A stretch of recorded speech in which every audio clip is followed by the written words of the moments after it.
Hey y'all, it's Jenny Mosley. And Dr. Ryan Reeves. And we are here live with the Elevate Effect. It's time to take the dental field to a whole nother level. Fly with me, folks. Let's get real and let's get uncomfortable. The last one, like I was saying, is that it's being accountable for the results. And so that to me still ties into the owning the why. You know, when we... I don't know. I feel like all you and I really do is blame ourselves for everything. And truly deep down, do we believe that we're the full blame? No. But the mentality of an owner, you've got to convince yourself you are, because you're the one that can actually make the decision, right? We just said that. You're the one that actually has the vision. You're the one that's the innovative person. So you have to tell yourself you're at fault, because then you're the mentality that will fix it. If you are not the mentality that will fix it, then you shouldn't be the one making the decisions. The clear vision, I think, is just so important. And that's obviously that starts at the top, but I think a lot of and it's our fault, but a lot of the team members don't understand the vision. And I mean, and it could be the overarching vision, or it could just be the vision for a certain type of appointment. I mean, you could take that at so many different levels, right? But they can care about their task. I've got an example I'm not going to go into maybe right now, but right. Where... Now, wait a second. Are you switching this to team? Are you doing what we're telling people not to do? Probably. Right. Well, I'm saying we're not... If you're basically am not giving an example the clear of because vision right, because we lost a little bit of our vision. We're trying to get it back. Yeah. Here's what happened because of it. Yeah. Okay, good. Well, then you need to say that. Okay. Well, okay. Thanks. We're recognizing the pitfalls of what happens when you lose a vision.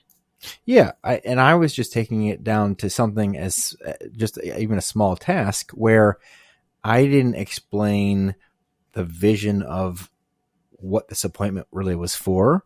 And so the team member, because I didn't give any vision or any concept for, hey, this is what this should look like and feel like and be like, and this is the result I want. And this is why I want this result. So I didn't do any of that. So the result I got was something that will work, but I'm going to have to do more things, which initially frustrated me, because I was thinking, well, why didn't they just do this? But in going through this exercise, as you were reading through it, and I was thinking about applying that in my day-to-day, I was thinking, I didn't set it up on the front end for the team member to be accountable for the result. Well, to be able to make a decision that made sense for really what the end result was supposed to be. And certainly I can't hold accountable. I was initially upset, and I didn't express that, but I was in my own space. I was upset. And now looking at it through this lens, it's clearly because I didn't own my why in the beginning with her. Yeah, or this that's person. beautiful. Way to go. Yeah. Well, or go back to the phone call thing. It's like, if you want to go up to a team member and ask for information, if you just ask them a question, they're going to give you an answer. Your decision of what you do with the answer is your decision. It is not about what they just gave you. So if you want to go up and say, if you want to find out how many calls came in today for TMJ, and you go, hey, how many calls came in for TMJ? And they go 0. And you go, really? And then you go and you take that information and you go, damn it, the marketing sucks. Now you could go back up to the person. You go, hey, how many calls came in today? 6. Okay. And what was the average of why? Emergency and implants. Oh, okay. And so how many, so that's 6 calls, let's say 2 or whatever it is, the breakdown. Yeah. How many of those people, one is an emergency and one is an implant? How many of those have TMJ problems? Both. All. Yeah. So you got TMJ calls. Trust me. Okay. It's like, it's like, it doesn't matter what, usually when you pick up the phone, if something made you pick it up right there, it's not the first time you saw it. And if it is, they're typically not the patient that can actually walk through it all. It's like, oh yeah, shiny red car. But by the time they call it, so it's like, if you really want to walk through these things, you have to know the vision of what you're walking into, explain your vision. You have to then, and hold to it, really hold to it. And then you have to actually have the ability to explain to them if there's going to be a problem. You got to explain to them what you don't want to have happen. For example, hey, I've got this visit set up. It's an hour. Here's what I want to have happen. Here's what I don't want to have happen. For example, Reeves like a specific transfer, and we haven't had that in 10 years. No, I'm just kidding.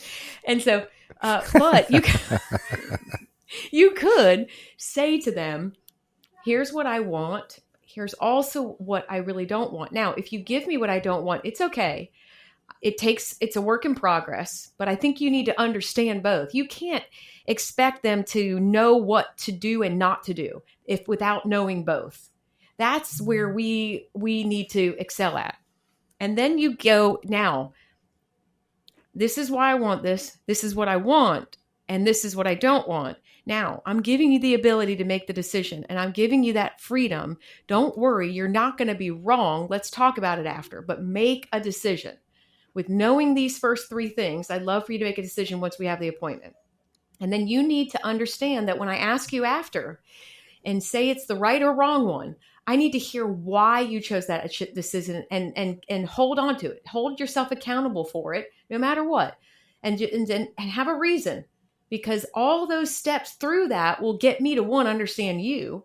And then as the owner, I can take your analysis and I can go, okay, let me show you how I would work through it.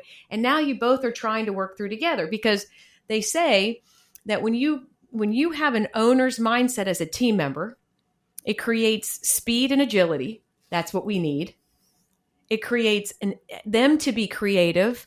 If they are able to make decisions, they go faster. And then, to be honest with you, this is kind of how some of us got to where we are from the dental field, because you can start to have your own ability to be innovative as a team member, be creative, come up with ideas, go to your owners and leaders and go, hey, I got this idea. You're building their intellect. It builds up morale and performance alone when they can feel like they're making decisions. They feel great about it, no matter if it's good, bad, or indifferent. And then you have retention, and I think truly the biggest thing is one, vision. And we recognize, I'm hoping, and the two of us recognize that we slowly were losing a lot of these things. And it all really came down to the vision got cloudy. We couldn't really even say it. And once that happens, you've got people that are just running around with no targets, not even aiming, just praying to God they survive. Yeah.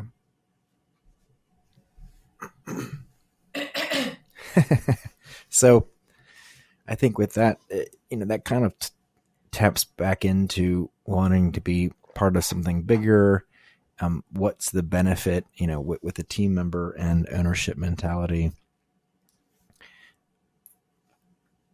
I think it's really individual, right? We've kind of learned that a little bit, I think, where, what motivates one person is not going to motivate the other. And so trying to tap into that, some people just aren't wired that way at all. They really just need to want a paycheck, and they'll never have it. And that's neither good nor bad. Our practice is just such that you've got to have at least the ability to have it. Right. Because it needs to be in there to be cultivated. Right. Yeah. We can't create it out of thin air, right. But we need to be able to nurture it. Well, the people we retain on that team owner mindset, that fourth one, retention, the people that we retain are the people that were cultivated in it. For example, let's just talk about our bonus structure. For example, our bonus structure it's an ownership structure. They own 20% of the profit, or let's 18, whatever. Let's just say 20. It's prettier. It's okay. And they know that there's a percentage of costs that are going to the team. They know that you all have to produce. They know that there needs to be a collections number. They know all these pieces. They know about ordering, coming to me and going, oh, yeah, so now they know. I mean, we've had a couple months now. I mean, it's going to be probably next 3 or 4 months with all these darn bills that are happening. Anyway, not our fault. We got vendors that are really slacking. Anyway, but they know those things. And so they understand the ebb and flow. It's not an uncomfortable conversation because they understand, Jenny, we just spent a crap load of Patterson. I get it. You don't have to tell me. We're not going to get bonus. It's like that's incredible. That you can't, but that takes the way that we were, which coming back. Okay. Anyway, but that culture of, if we act like owners, they will. And I believe that, as we know, we lost it a little bit. We're getting it back. But when you don't own your room and you don't own your vision, then your team just starts to lose it as well. If they were true owners, they wouldn't be in your office. They would go own something. They want to own whatever it is you own, and they want to follow you. So please hear me clearly. They are following you. So if you are inconsistent, if you are sending out mixed messages, if you don't give them the ability to make decisions and don't feel like crap for it, all these things, if you're not allowing that to happen, then you can't blame them for performance. Yeah, it's true. We've got this person we're training and doing this so differently because of the reason why they're coming. And it's like done in months and sections. And she doesn't want to be your assistant. So that's not where we want her to be. So I'm talking about more of the systems part. Yeah. And the stuff she's coming up to me with, it could make me cry, excited about what's coming back. And so as I'm showing her the stuff that we have in our part of our vision, like the family file, how we want to know about somebody's special services in a snapshot. Mm-hmm. And she comes up and she goes, I don't know if you guys talked about this. She mentioned it. Yeah. I was like, I love that idea. Right. And so she'll come up and say, hey, why aren't we doing this? It says this in the book. And I'm like, oh my gosh. It's just so, to have that coming back, to cultivate new people in that environment, we will have more retention. I believe that we didn't retain a lot of those folks because we lost our sight. Yeah, I think so. So hopefully this is touching you all in a way, not sexually. Ouch. Or if it is, you never know. You could be pretending you're on the podcast and doing something else, but that's up to you. But anyway, I wanted to go to one more little story snippet, if you will. Yeah. So everybody, I'm sure, knows John Maxwell, the author. Mm-hmm. Yes. Okay. And again, always reading a book called Failing Forward that he wrote, and trying to read about 3 at the same time right now. It's getting confusing, but I think they all are tied in together. And there's basically a cycle of success. And I think it has a lot to do with this. And it may sound like a squirrel moment to most, but please hear it because I feel like it does tie. There's 5 steps of the cycle of success. And I think I've kind of brought it up to you in a little bit, but I feel like we need to think about this a lot when we're getting this vision back, because the only way we become great is by failing. Those great people in the world are the people that failed. They are typically the people that failed numerous times. And at the seminar this week, and hopefully nobody watches this until then, because I was going to tell this story. So there's this guy that made $100 million in 3 years of owning his business. And he owned multiple businesses before and they failed, went bankrupt like 4 times. And he had an interview and they interviewed him. They said, why did this work? And he said, to be honest with you, I'm floored. Making the $100 million was really easy. The hard part was believing I could. It took me 20 years and 4 failed businesses to actually believe in myself. Once I believed in myself that I could do it, then I actually did it. It's like literally. And it's, to me, that resonates in the owner's mentality, because people may see us, because if we're a leader or an owner, that we are above, failing, or we're, it's like, and you've got to let your team and everybody around you, your patients, everybody understand that a patient's case that fails makes us better. If you just are doing cases over and over and over again and you never need growth, then you're going to do the same shit and everyone else is going to be growing around you. And all of a sudden they're going to go to the one that knows new. Everything you do, you fail forward. And so it was really a really cool story, because I look at this owner's mentality and most of what's on there is failing. It's like you leave the vision a lot. That's a failure. You actually identify the wrong problems, or you don't even identify problems. That's a failure. You make decisions and they suck, or you don't make decisions. That's failure. So truly, you're constantly failing as an owner, but you actually see it as success. So he says this, the first step of success is to test things out. So maybe what you and I tend to do is we don't go through the cycle. We just take it and we run with it. And so the cycle is you test it, you fail, you learn, you grow and make a plan, and then you re-enter testing again. So until you actually go through that, do you want to make it? So I wonder if when we're making our vision, or if that's the first step, do we tend to just write something out and test it first? Instead of saying, this is it, now we got to follow it, now we're screwed. Do we tend to say, hey, we got somewhat of what we're thinking. Let's see, do we do this? Or let's say it. And then when we say it, let's see how the day went.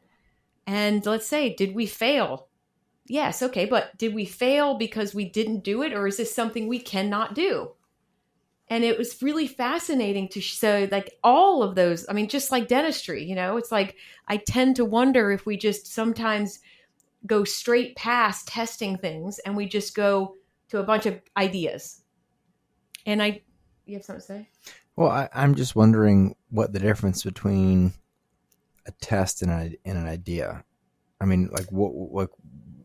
Well, for example, we sat in this room and we made a vision. Mm-hmm. And then we put it on a piece of paper, mm-hmm. put it in the operations manual, printed it out, and we started saying it. Mm-hmm. We never really claimed or tested to say, are we even doing these things? Hey. So not a test where we involved the team, test it within just ourselves. Correct. Okay. Yeah, not the team yet, because to me, that would be another test, right? Mm-hmm. But in order for us to say something, we want them to know, and I want to know that I can do it.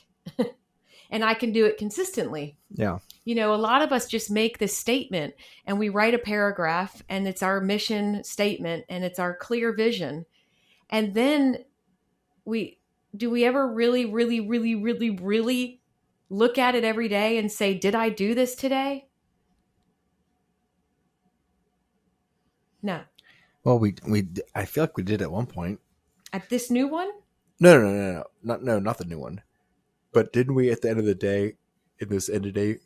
Sorry. Well, at the end of the day, we talk about the day. Right. But I mean, we need to sit down, in my opinion, own the why, the first step. Yeah. You go, okay, so we made up this 3-sentence thing mm-hmm. as owners, not team members, as owners. Right. Did we perform that today? And we have to see, can we perform this consistently for a week or two in a row? so that then we Gotcha. can Yeah. actually say to ourselves, is this okay to actually make our mission? Because we can't just sit in a room for 30 minutes and come up with a bunch of words and then claim we're going to do it. So what if you don't have a partner? How do you just ask yourself these Well, I mean, questions? I own a business by myself. I have to come up with this. I Yeah, came, no, I'm just, well, no, I know, yeah, walk so through that. I yeah. mean, just So you just, again, I think it was like 8 or 9 months ago when I read the Elevate's mission statement in the room, because we were all like, this statement is clueless as to what we're doing. And so I said, okay, well, let's pull out the Elevate mission statement. And we all walked through it, and everything in there is what we do. We change the lives of the person in front of us. Every day we create for us to live out what God designed for our bodies to do. We kill it in life every day to be better by strengthening the person that's in front of you. And so they're like, can we make that our mission statement? No, you cannot. Because that's not what we do here. I mean, maybe it is, but I think that's what you and I need to do. yeah. And then when we present it to them, we say, hey, guess what? We've been working on this for a while. We didn't want to bring it to you until we felt we could actually perform it. We've tested it.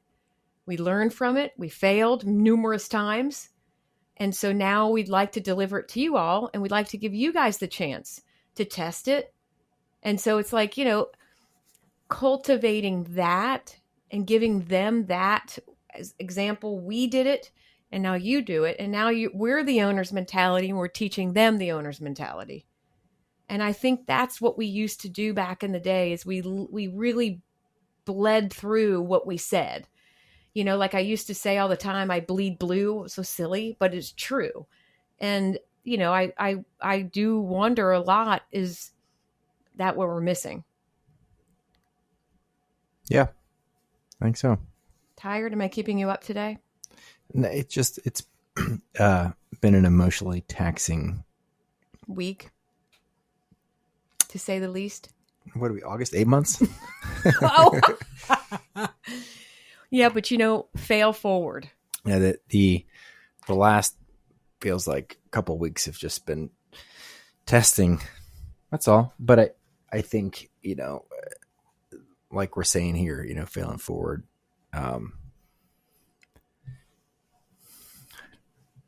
And for me, ownership mentality, a part of that would just be, I think if you have that mentality, then giving up isn't really an option.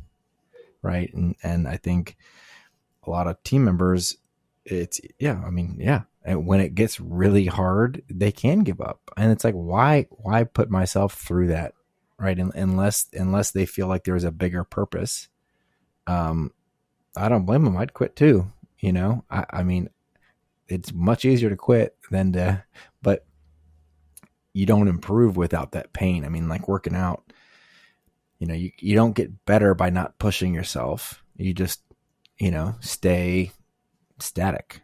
Well, that's not really, I don't think that's healthy. I think you should always be improving. Well, I mean, we're on this podcast, as we say almost every time, hopefully speaking to those that want special too. And it's not everybody. So we would probably only connect with those out there that are of the same type of cut, whatever you call it. Okay. Jeez, that was hard to get out. The cut from the same cloth. Boom, that. Yeah. And so I think that people, they want it, but I think it's very hard to hold responsibility, even patient care. I mean, it's like to sit down in front of a patient and go, hey, I got to be honest with you, this has never happened before. Kind of proud. I mean, every patient, it's like, I mean, we have like 4 going right now. And to me, it's like, I love it. Bring me in a room. I mean, give me a problem, because it's like, look, man, if you want this to go so streamlined, then that means you got what the last person got. And I just, again, you can have that if you want. And it used to be here a little bit.